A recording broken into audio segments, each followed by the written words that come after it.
புதுச்சேரி முத்தியால்பேட்டை சட்டமன்ற தொகுதியில் போட்டியிடும் காங்கிரஸ் வேட்பாளர் ஈரம் ராஜேந்திரன் சோலைநகர் உள்ளிட்ட பகுதிகளில் வீடு வீடாக சென்று தீவிர வாக்கு சேகரிப்பில் ஈடுபட்டார். பொதுமக்கள் மற்றும் பெண்கள் அவருக்கு ஆரத்தி எடுத்து உற்சாக வரவேற்பளித்தனர்.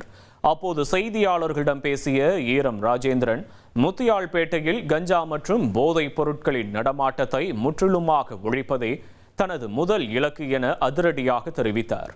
தொகுதி மக்களின் பாதுகாப்பை உறுதி செய்யும் வகையில் வெற்றி பெற்ற உடனேயே தொகுதி முழுவதும் 1200 சிசிடிவி கேமராக்கள் பொருத்தப்படும் என்றும் அவர் வாக்குறுதியளித்தார்.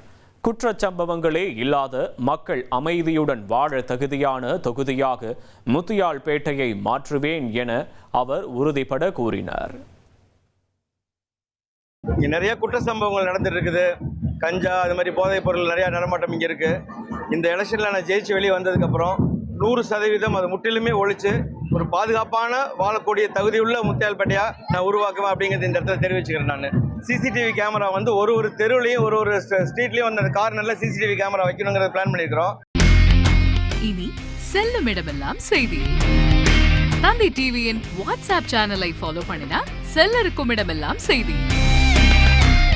இதோ QR கோட் இப்பவே ஸ்கேன் பண்ணுங்க, ஃபாலோ பண்ணுங்க.